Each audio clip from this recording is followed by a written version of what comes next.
Welcome to EPG Pathshala. I am Dr. Neeru Tandon from Department of English, VSSG College, Kanpur. We are discussing paper on English language teaching.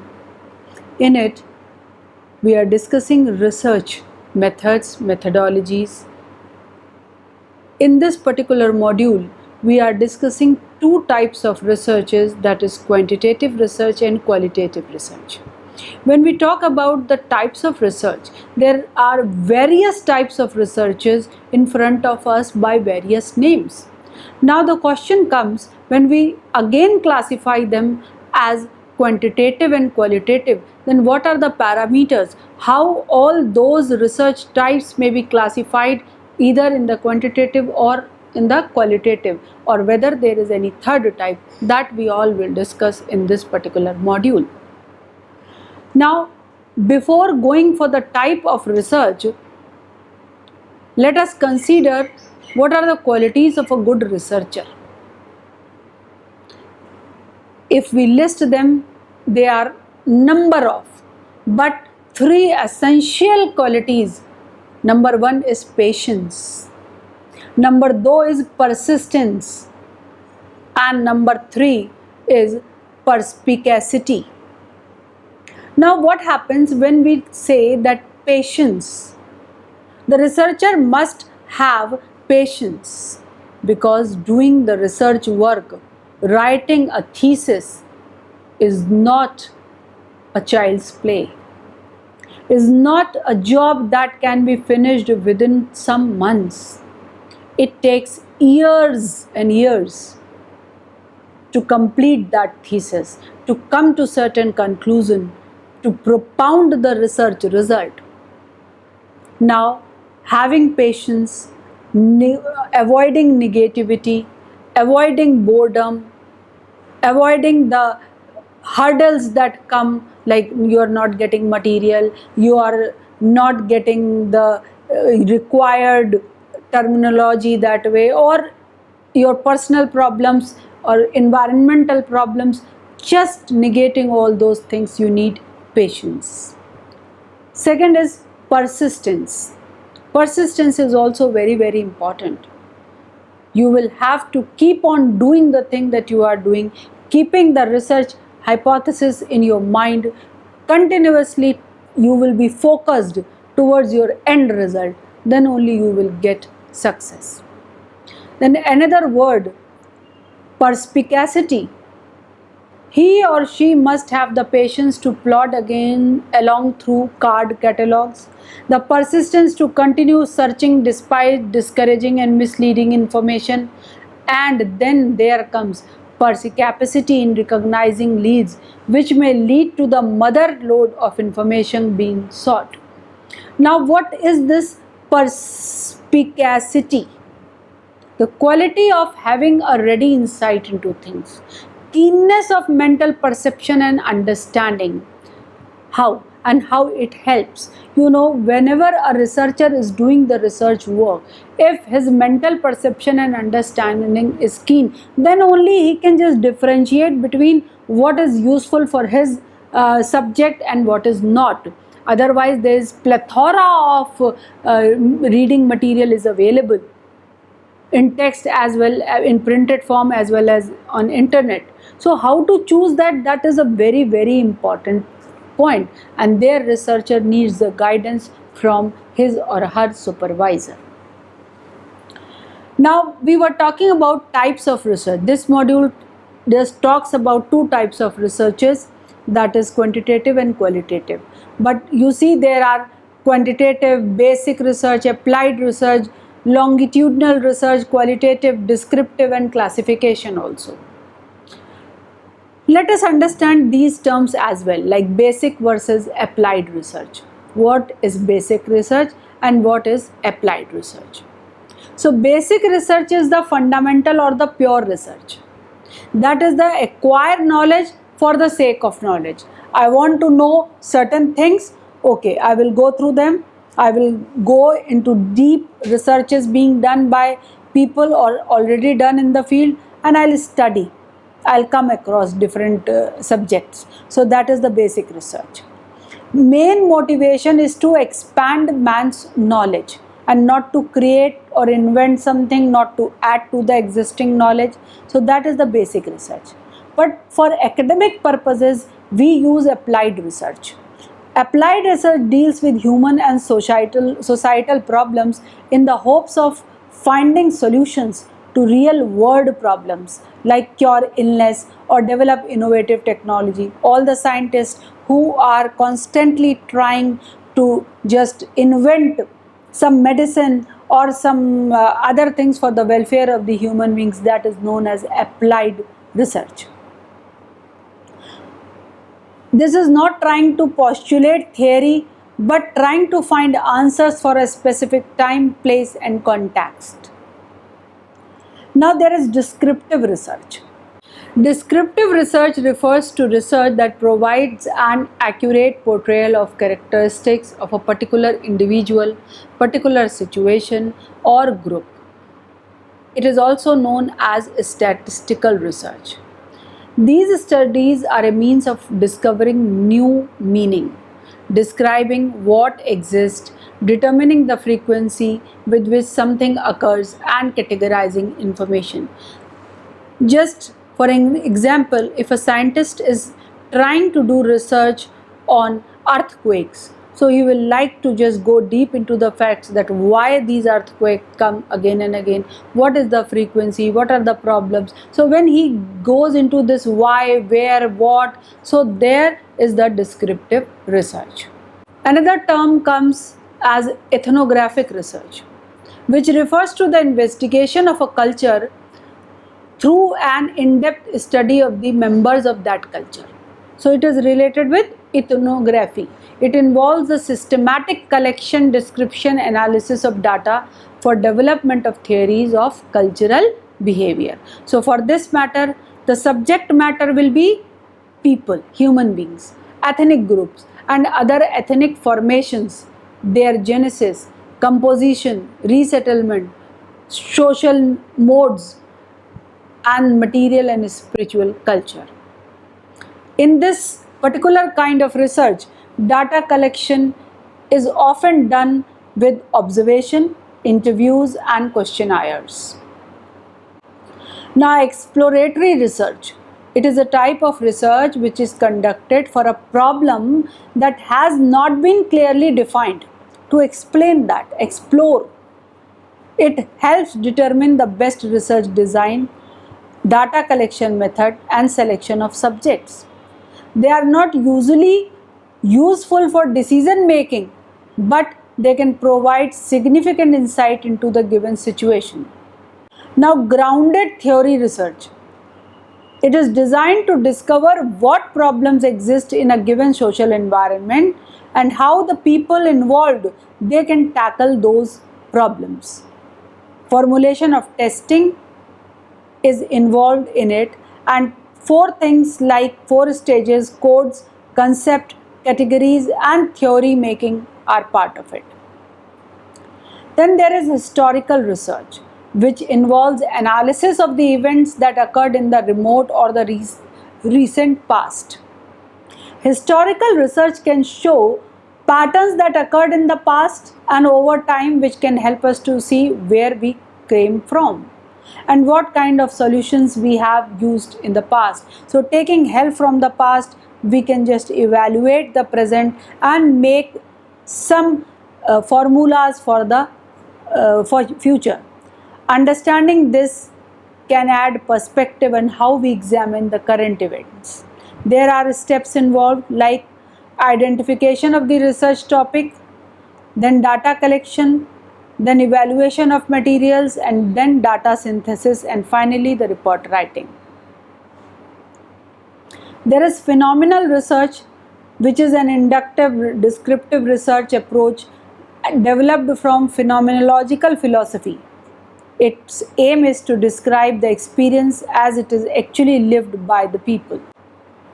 On a broader perspective, when we just see all these types of researches, they can be classified into two groups. Either they will come in the qualitative research or in the quantitative research.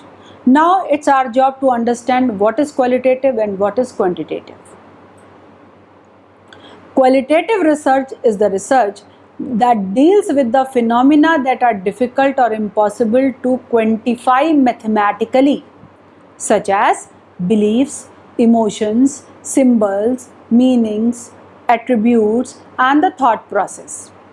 Qualitative researchers aim to gather an in-depth understanding of human behavior and the reasons that govern such behavior. The qualitative method investigates the why and how of decision making, not just what, where, when.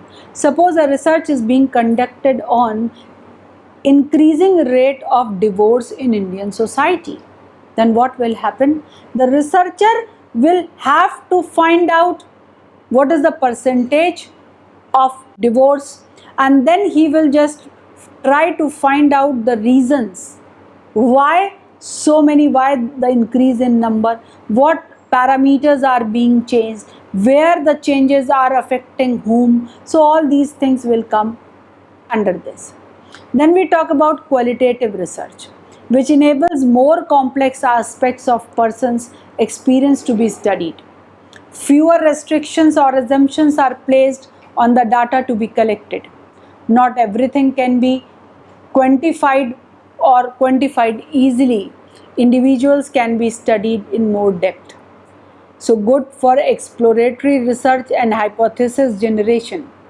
And the participants are able to provide data in their own words and in their own way. So these are the advantages, but there are certain disadvantages as well.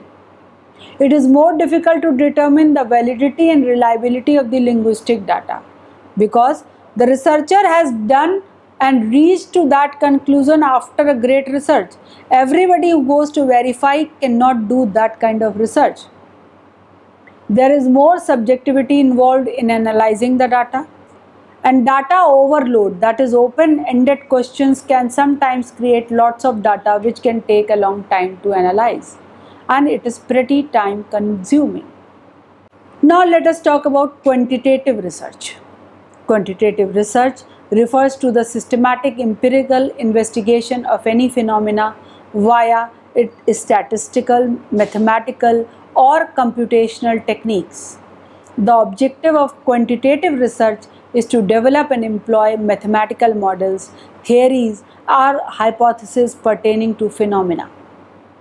Quantitative research is generally made using scientific methods, which can include the generation of models, theories, and hypotheses, the development of instruments and methods for measurement, collection of empirical data, modeling and analysis of data, and finally the evaluation of results.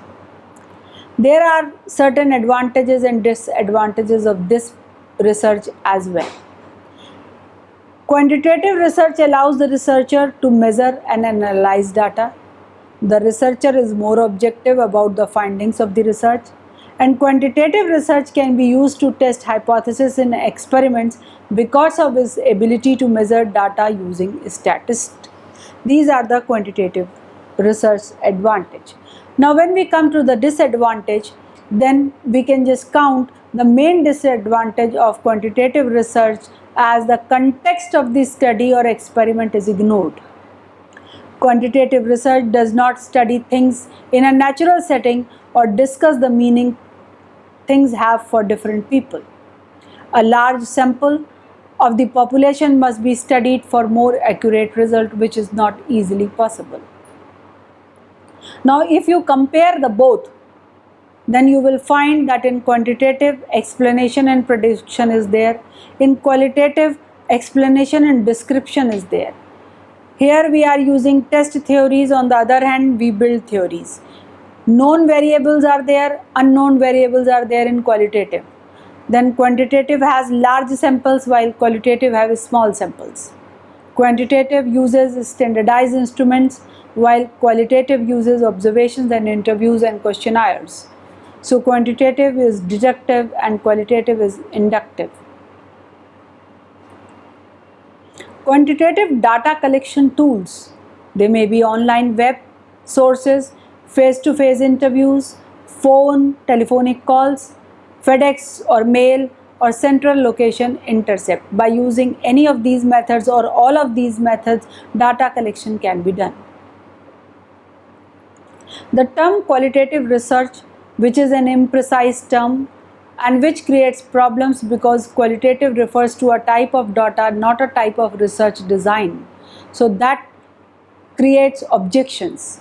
This makes the idea of qualitative research illogical, even impossible, since it ignores the possibility of triangulation using multiple types of data, some of which might be qualitative and some of which might be quantitative.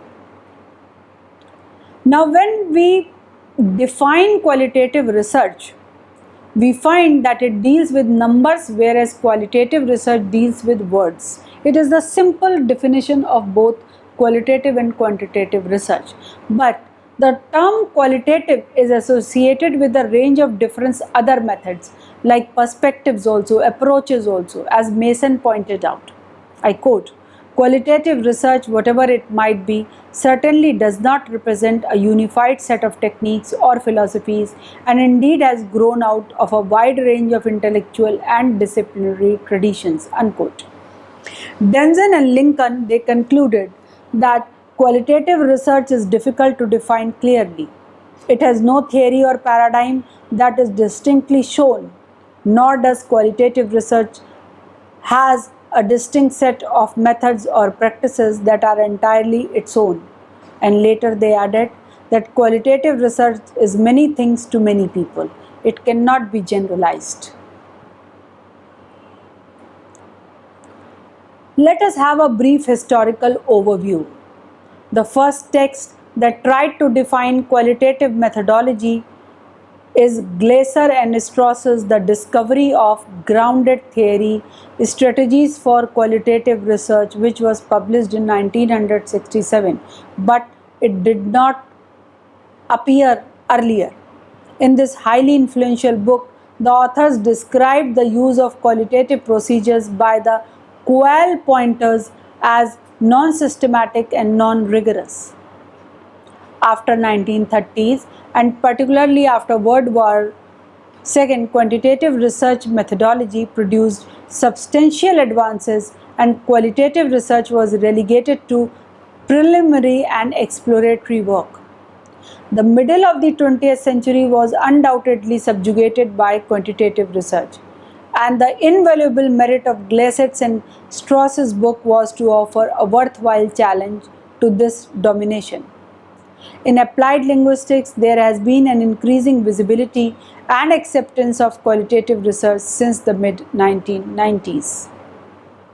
Almost every aspect of language acquisition and use is determined or significantly shaped by social, cultural, and situational factors, and qualitative research is ideal for providing insights into such contextual conditions and influences.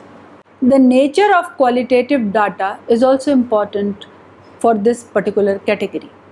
Qualitative research works with a wide range of data, including recorded interviews, various types of text, for example, field notes, journals, diary entries, and documents, and images as well.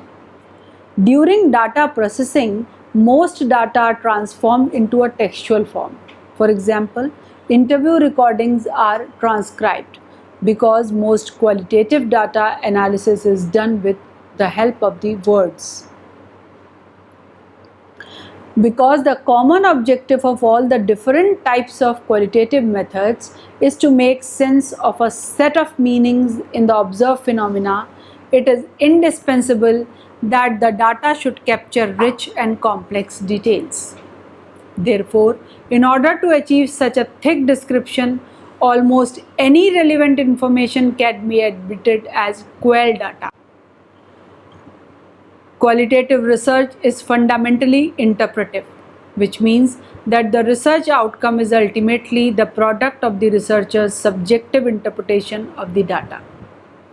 Because qual studies utilize relatively limited harmonized equipment or diagnostic methods, finally the researcher will decide it. I quote the words of Miles and Huberman, who concluded that The researcher is essentially the main measurement device in the study. Accordingly, in qualitative research, the researcher's own values, personal history, and position on characteristics such as gender, culture, class, and age become integral part of the inquiry. The topics of greatest interest for qualitative researchers are human behaviors and socio-cultural patterns and norms which underlie the behaviors.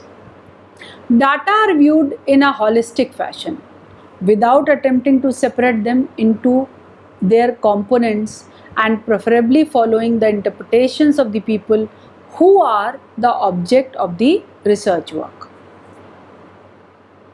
A wide variety of different techniques are used in the collection of qualitative data.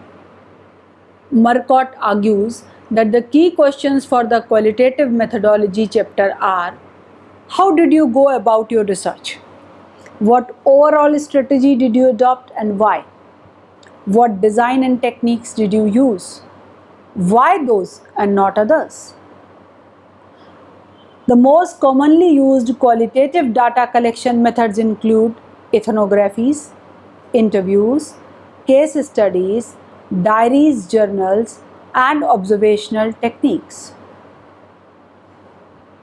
Once again, when we compare the quantitative and qualitative data, there are certain things to take care that quantitative research is structured, statistical analysis is done, objective conclusions are found, and surveys and experiments are part of it. While in qualitative we find unstructured data, summary is being used, subjective conclusions are there, interviews are there, focus groups, and basically based on observations. Now, on one hand we have quantitative, on other we have qualitative. The researcher may get really confused which one to use. Are we strictly supposed to use just one at a time, or we can have the mixed one? Of course. So mixed methodology is preferable. It can be used, but there are typical situations in which mixed methods is used. They can be used when we want to compare results from quantitative and qualitative research, or to use qualitative research to help explain quantitative findings, or to explore using qualitative research and then to generalize findings to a large population using quantitative research, to develop an instrument because none are available or useful, to augment an experiment with qualitative data. So this way, researcher will feel at ease whether he should use quantitative or qualitative, or he should take help from the mixed research process. Certain tips for the researchers. Researchers should be aware of their own assumptions on language learning and teaching. The exact aim should be research. Boundaries of research, or put differently, what you are not researching. Other than that, out of that, choosing appropriate methods for the research is compulsory, and the fact that research of language teaching and learning is about humans, protect them and let them benefit. To sum up, we can say that research is really important for the future of English language teaching. Still, after so much research, English language teaching is in the developing stage. We cannot say for sure that English language has taken a place which is reserved and which is secure, and there should not be any more changes. It is not only for India but for other countries, other speaking countries as well, that researches are continually being done. Even vocabulary is a thing that keeps on changing. So in fact, the only thing that is permanent in this field is change. Everything is being changed, like method, like the way we are doing, and systems, use of material and aids, how we use it, who will be the subject matter, everything is changing. So when things are changing, researches must be done to ascertain whether these changes are welcome or not, whether these changes are influencing the society or not, and whether the learning of English language, so its future is just safe or not. I would like to mention one case, very pertinent example. All of you must have heard the name of Francis Bacon. He is known as the father of English essays. When for the very first time he started writing essays after the fashion of Montaigne, who started writing essays in general in French and another language. So Bacon thought that English has no future, and so he wrote his important essays in other languages and not in English. And the essays that he considered are not very well that he wrote in English, because for him English had no future and it will die so soon. But it never happened. English is developing, it is taking as a role of a link language, it is developing as a global language, and it is connecting more and more people. So the future of English should be saved with the correct form of research. Keep researching. Thank you for visiting EPG Pathshala.